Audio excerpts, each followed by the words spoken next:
Hello, my dear friend. My name is Amit Punya, and I am your English teacher. Today, we will discuss about past indefinite tense. As you know that we are going through the translation exercises of different type of sentences, and we have completed present tense with different type of sentence structures and with different type of pronouns. So, today's topic is also about all personal nouns that are used in past indefinite. How they will be used? Let's watch. Affirmative. मैंने कल अपना काम समाप्त किया। तो किसने अपना काम समाप्त किया? मैंने, यानी कि आई, हमारा सब्जेक्ट। आई ने क्या किया? फिनिश किया, यानी कि समाप्त किया। क्या? होमवर्क। जो कि समाप्त किया, यानी कि क्या किया? समाप्त किया, फिनिश्ड, वर्ब की सेकंड फॉर्म। और क्या किया? माय वर्क, यानी कि ये ऑब्जेक्ट हो गया। और यस्टरडे एडवर्ब ऑफ टाइम हो गई। देखिए दोस्तों, जो पास्ट इंडेफिनिट टेंस होता है वो ता था, ती थी, थे, या फिर लास्ट में वर्ब के अंत में आए, या, ये, आ की मात्रा, या ई की मात्रा, और प्लस में है, हूँ, है, था, थे, थी, गा, गेगी, कुछ भी न लगा हो, तो वह सेंटेंस पास्ट इंडेफिनिट टेंस का सेंटेंस होता है। और चूंकि यहाँ पे पास्ट इंडेफिनिट का टेंस है, इसलिए वर्ब की सेकंड फॉर्म का इस्तेमाल किया जाता है। काम समाप्त करना, काम को वर्क कहते हैं, समाप्त करना हमारी वर्ब है, तो फिनिश की सेकंड फॉर्म फिनिश्ड का यूज लिया गया है। तो आई एक प्रोनाउन है, फिनिश्ड एक वर्ब है, माई वर्क यहाँ पे माई हो गया पजेसिव एडजेक्टिव, और वर्क हो गया नाउन, और यस्टरडे हो गई हमारी एडवर्ब ऑफ टाइम। अगला है दोस्तों, तुमने असाइनमेंट पूरा नहीं किया। किसने असाइनमेंट पूरा नहीं किया? तुमने, यानी कि यू। क्या नहीं किया? पूरा, यानी कि कंप्लीट। और क्या पूरा नहीं किया? असाइनमेंट, यानी कि ऑब्जेक्ट। तो सेकंड, ये हमारा एक नेगेटिव सेंटेंस है, इसलिए इसमें हेल्पिंग ऑफ डिड का प्रयोग होगा, और नोट लगाकर वर्ब की फर्स्ट फॉर्म लगाएंगे। देखिए दोस्तों, जितने भी टेंस होते हैं उनमें पास्ट इंडेफिनिट सिर्फ एक ऐसा टेंस होता है जिसके अफर्मेटिव में वर्ब की सेकंड फॉर्म का उपयोग किया जाता है। और पास्ट की अफर्मेटिव के अलावा नेगेटिव, इंट्रोगेटिव और इंटरोगेटिव सेंटेंसेस में डिड लगाकर वर्ब की फर्स्ट फॉर्म का उपयोग करते हैं। तो कंप्लीट सेंटेंस हो जाएगा, you did not complete the assignment. अगला है, ही bought a new bicycle last week। उसने पिछले सप्ताह एक नई नई साइकिल खरीदी। देखो दोस्तों, खरीदी, द के ऊपर ई की मात्रा लगी हुई है, इसलिए यह है पास्ट इंडेफिनिट का टेंस है।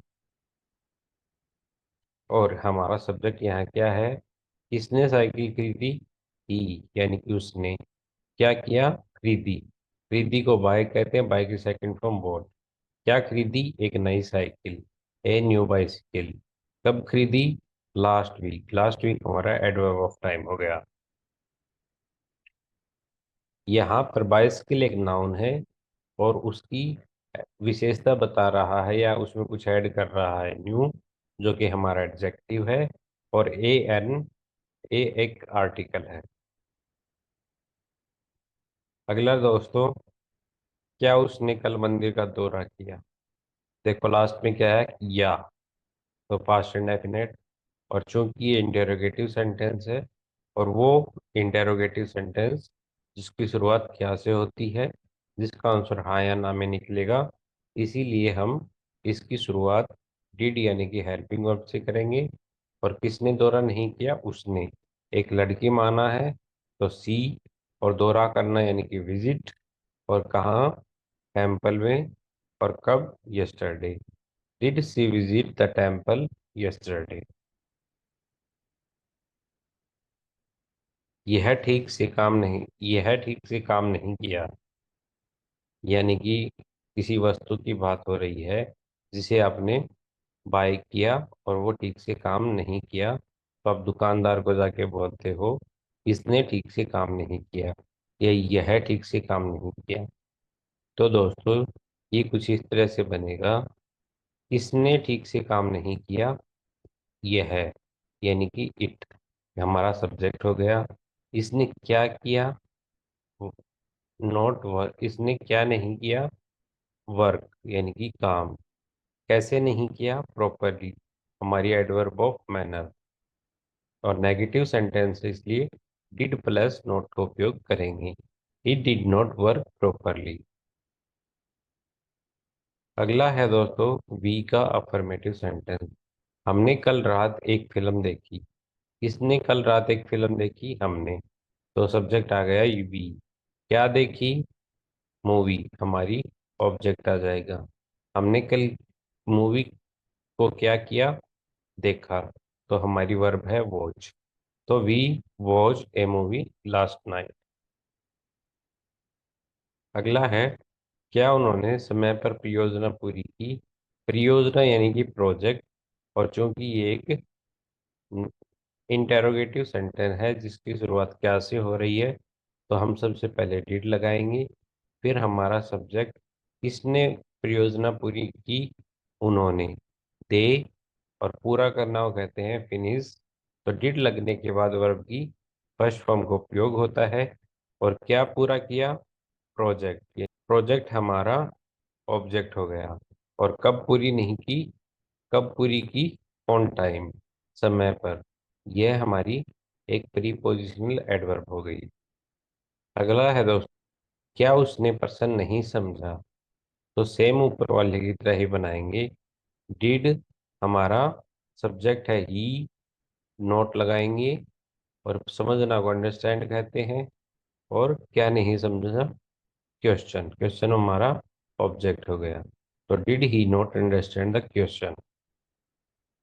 अगला है दोस्तों, उसने कक्षा जल्दी क्यों छोड़ी। क्यों बीच में आया है वाक्य के, और छोड़ी ई की मात्रा आ रही है, तो पास्ट इंडेफिनेट, वो भी क्वेश्चन वाला, जिसका आंसर किसी एक्सप्लेनेशन में दिया जाएगा। तो शुरुआत करेंगे क्यों से। तो क्यों की होता है इंग्लिश वाई। फिर हम हमारी हेल्पिंग लगाएंगे डिड। किसने कक्षा जल्दी छोड़ी, उसने, यानी कि लड़की है तो सी लगाएंगे। फिर छोड़ना को लीव कहते हैं, तो लीव लगाएंगे। और क्या छोड़ी, द क्लास, जो कि हमारा ऑब्जेक्ट हो गया। और कब, अर्ली, अर्ली हमारा एडवर्ब ऑफ टाइम हो गया। उसने कल बैठक में क्यों भाग नहीं लिया। देखो दोस्तों, क्यों बीच में आया है, साथ में नहीं है, तो इंटेरोगेटिव सेंटेंस है, डब्ल्यू एच वाला। और लिया, यहाँ पे आ की मात्रा आ रही है, तो ये हो गया हमारा पास्ट इंडेफिनेट। तो इसको कैसे बनाएंगे, जैसे ऊपर वाला बनाया था, वाई पुट अप करेंगे, फिर हमारी ऑक्सिलरी वर्ब डिड पुट करेंगे, फिर सब्जेक्ट उन्होंने यानी कि दे, नोट लगाएंगे। और भाग लेना मतलब कक्षा में अटेंड होना, यानी कि अटेंड लगाएंगे। और क्या अटेंड नहीं की, द मीटिंग, मीटिंग हमारा ऑब्जेक्ट हो गया। और कब नहीं की, यस्टरडे हमारा एडवर्ब ऑफ टाइम हो गया। तो complete sentence will be, why did they not attend the meeting yesterday, उन्होंने कल बैठक में भाग क्यों नहीं लिया। तो दोस्तों, ये था पास्ट इंडेफिनिट का ट्रांसलेशन। मैं चाहता हूँ कि आप 10-15 सेंटेंस खुद से बनाएं, और मेक श्योर करें कि आप प्रत्येक प्रोनाउन के ऊपर, या फिर किसी थर्ड पर्सन सिंगुलर नाउन या प्लूरल नाउन पर आप सब इनको बनाकर देखिए। क्या आप सही बना रहे हैं या नहीं बना रहे हैं, इसको कंसिडर कीजिए। सारे रूल रेगुलेशन मैंने पहले से बताए हुए हैं। और इस टेंस के बाद आपको एक एक्सरसाइज मिलेगी। अगर आप खुद से सेंटेंस नहीं बनाते हैं, तो वो जो एक्सरसाइज है उसमें हिंदी ट्रांसलेशन के कुछ एग्जाम्पल दिए हैं, जिन्हें आपको इंग्लिश में ट्रांसलेट करना है। तो दोस्तों, आप वो कीजिए और साथ में आंसर की है उसको मैच कीजिए। और अपने टेंस को परफेक्ट कीजिए। आज के लिए इतना काफ़ी है। धन्यवाद।